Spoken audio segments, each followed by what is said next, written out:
गिरफ्तारी के केस में जो उनको सज़ा हुई उसकी अपील बाकायदा समात के लिए 4 रुकनी बेंच के आगे आज मिस्टर जस्टिस गाजी फाइज़ ईसा साहब की सरबराही में इस केस की आज चौथी दफ़ा समात हुई। आज की समात में मैं सबसे पहले तो ये कहना चाहूँगा कि मुख्तलिफ दलाइल मुख्तलिफ पेशियों पर दिए गए, मगर सबसे इम्पॉर्टेंट बात ये थी कि लोगों को इंसाफ अगर उनकी ज़िंदगी में मिल जाए तो ये बहुत ही बेहतर होगा। सुप्रीम कोर्ट में एक मैकेनिज़्म डेवलप होना चाहिए कि टाइमली जस्टिस जो है वो लोगों को दिया जाए। जनरल परवेज़ मुशर्रफ साहब की अपील पूरे 4 साल सुप्रीम कोर्ट पड़ी रही, मगर अनफॉर्चुनेटली इस साल जब उनका इंतकाल फरवरी में हो जाता है 5 फरवरी, उसके भी 8 महीने के बाद कुल अपील फ़ाइल करने के 4 साल के बाद आज समात के लिए उनकी अपील जो है वो रखती है।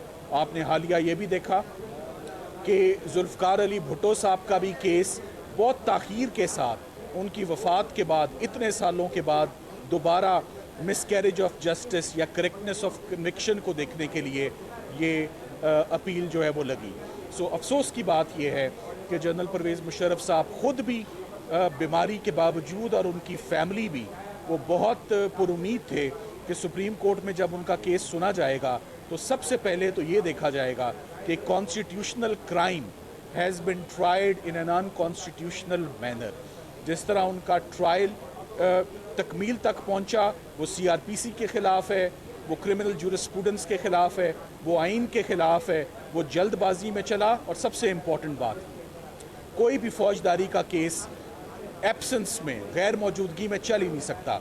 जनरल परवेज़ मुशर्रफ का तमाम केस शुरू से लेकर एंड तक तमाम 8 गवाह जो हैं वो उनकी गैर मौजूदगी में हुए, चूँकि वो बीमार थे और उनको फिर मुल्क से जो बाहर भी गए वो एक मफरूर नहीं थे, वो एक इश्तिहारी नहीं थे। अदालत की परमिशन से, स्पेशल कोर्ट की परमिशन से, सिंध हाई कोर्ट की परमिशन से, सुप्रीम कोर्ट ऑफ पाकिस्तान की परमिशन से ही left Pakistan.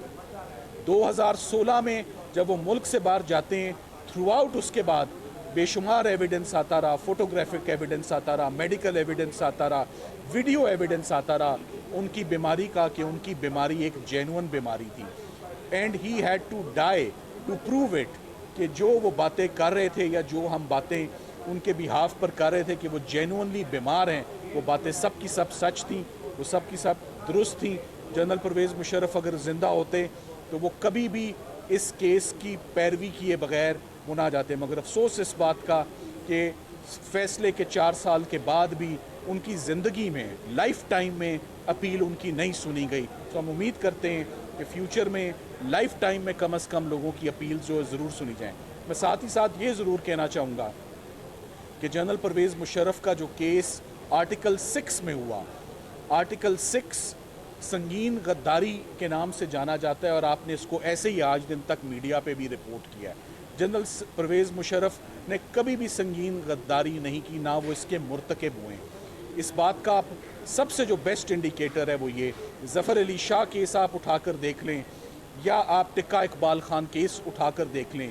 Supreme court of Pakistan के 19 जजेस मिलाकर ने सिमिलर एक्शंस को माजी में जनरल परवेज़ मुशर्रफ के उन्होंने इसको एक क्रिमिनल ऑफेंस या संगीन गद्दारी या आर्टिकल 6 नहीं कहा। इसी तरह जस्टिस नज़र अकबर जिन्होंने संगीन गद्दारी के स्पेशल कोर्ट के एक फाजिल जज थे, उन्होंने इस फैसले से डिसएग्री किया और उन्होंने कहा कि जनरल परवेज़ मुशर्रफ ने कोई भी संगीन गद्दारी नहीं की है, आर्टिकल 6 का जुर्म बनता ही नहीं। जैसे ये केस कंक्लूड हुआ और जैसे ये केस चला, बहुत सारे इसमें ऑब्जेक्शंस हैं, बहुत सारे इसमें एक्सटर्नल इन्वॉल्वमेंट्स नहीं, बहुत सारे इसके अंदर ऑर्डर्स आते रहे जो कि गैर ज़रूरी ऑर्डर्स थे। ट्रायल कोर्ट उससे इन्फ्लुएंस होता रहा और क्रिमिनल प्रोसीजर कोर्ट के और जो एक जैसे कि क्रिमिनल ट्रायल प्रोग्रेस करता है पाकिस्तान में रूटीन में यूजुअल तरीके से, उससे हट के उससे मुख्तलिफ। तो general Pervez Musharraf was tried in a different manner. High court के जजेस ने ना उनका डिफेंस लिया, ना उनके वकील को बोलने की इजाज़त थी, ना उनसे डिफेंस लिया, ना उनका 342 का बयान हुआ जिस बयान के बगैर आज दिन तक पाकिस्तान में कभी किसी को सज़ा नहीं दी गई। सज़ाए मौत तो बड़ी दूर की बात। एंड में आप ये भी देख लें कि मैंने पाकिस्तान की हिस्ट्री में कभी ये नहीं देखा कि इतनी गैर आइनी इतनी गैर इस्लामिक सेंटेंस सुनाई जाए, जिसको पैराग्राफ 66 की तरफ रेफ़र करूँगा कि लाश की बेहुरमती की जाए, ये गैर मुनासिब फ़ैसला था, ये गैर मुनासिब सेंटेंस थी और इसको बाकी जजेस ने उससे डिसएग्री भी किया। सो ओवरऑल आज जनरल परवेज़ मुशर्रफ की अपील फाइनली अबेट हो गई।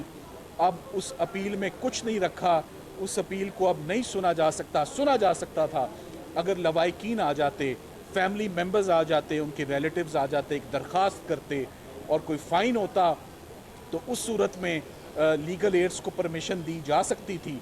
मगर आज बड़ा comprehensive order supreme court of Pakistan ने लिखवाया है और उस ऑर्डर की रोशनी में मैं समझता हूँ, मेरी ज़ाती राय है कि कुछ गुंजाइश फैमिली के पास बिल्कुल बाकी है कि वो जब चाहें आकर कोशिश करें और इस अपील को रिवाइव करें, ताकि इस अपील में देखा जाए कि आया जनरल परवेज़ मुशर्रफ संगीन गद्दारी के मुर्तकिब थे या नहीं थे।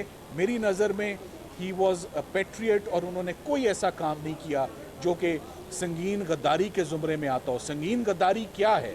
संगीन गद्दारी किसी दुश्मन मुल्क के साथ ताउन करना है, सपोर्ट करना है, हेल्प करना है, मदद करना है, किसी बादशाह को मारना है। आप संगीन गद्दारी की ज़रा तर्जुमे में तो जाएं, उसकी डेफिनेशन में तो जाएं कि हाई ट्रीज़न क्या है, हाई ट्रीज़न बरतानिया में क्या है, कनाडा में क्या है, ऑस्ट्रेलिया में क्या है, यूएसए में क्या है। सो पाकिस्तान में जो एक्शंस जनरल परवेज़ मुशर्रफ के आइन के मुतल्लिक थे या जुडिशरी से रिलेटेड थे, वो एट बेस्ट अनकॉन्स्टिट्यूशनल तो हो सकते हैं, वो संगीन गद्दारी के ज़ुमरे में कभी भी नहीं आते थे, ना आ सकते हैं। अपील अगर ये सुनी जाती तो मैं आज बहुत कॉन्फिडेंट था कि ये आर्टिकल 6 की और हाई ट्रीज़न की कन्विक्शन क्वाश होती और ये जब फैमिली अपना माइंड मेकअप करे, कोशिश करे आके सुप्रीम कोर्ट में अपनी दरख्वास्त डाले, तो मैं ये समझता हूँ कि जनरल परवेज़ मुशर्रफ के साथ ये भी ज़्यादती हुई कि उनका केस कैसे चला, ये भी ज़्यादती हुई कि उनकी बीमारी में ये केस चलता रहा, ये भी ज़्यादती हुई कि ये केस पाए तकमील तक पहुँचाया गया बीमारी के बावजूद अदम दस्तयाबी में। Trial in absentia, conviction in absentia को बार बार high court, supreme court strike down कर चुका है कि गैर हाजिरी में, गैर मौजूदगी में जुर्म साबित नहीं किया जा सकता। उनके वाहिद वकील को भी इजाज़त नहीं थी अदालत से बात करने की, जबकि प्रोसिक्यूशन के 21 वकील नॉमिनेट हुए थे संगीन गद्दारी को साबित करने के लिए। तमाम एडर्स, अबेटर्स, वो लोग जो कंसल्टेशन प्रोसेस में शामिल थे, उनको इसमें से बाहर रखा जाता है, उनको एक्सक्लूड किया जाता है। सो आज ये सारी बातें हुई ज़रूर, मगर अपील आगे अनफॉर्चुनेटली नहीं बढ़ सकी, क्योंकि अपील जनरल परवेज़ मुशर्रफ की उनकी वफ़ात की वजह से अबेट हो चुकी है। फैमिली मेम्बर्स टाइमली आते तो ये अपील दोबारा खुल सकती थी, अभी भी गुंजाइश है। सो आप सबका शुक्रिया, थैंक यू वेरी मच। अच्छा, फैसला क्या होगा सर, उसकी तफसीलात बता दें आप। देखें, फ़ैसला यही है कि उनकी आने की दो मुख्तलिफ फ़ैसले थे। एक लाहौर हाई कोर्ट का फ़ैसला था, वो भी साथ साथ चल रहा था, जिसको हामिद खान साहब जिसकी पैरवी कर रहे थे। उसमें लाहौर हाई कोर्ट का एक फ़ैसला था कोर्ट को की कॉन्स्टिट्यूशन के ऊपर, उसको कलअदम करार दिया था। उस फ़ैसले को सुप्रीम कोर्ट ने सेट असाइड किया और जो जनरल परवेज़ मुशर्रफ की अपील थी, जो नंबर हो गई थी 4 साल के बाद सुप्रीम कोर्ट ने नंबर की, और वो नंबर भी कुछ 2 माह पहले ही हुई। आज वो अपील नाकाबिल समात उसको करार देते हुए वो भी आज दाखिल दफ्तर हो गई है। Thank you very much.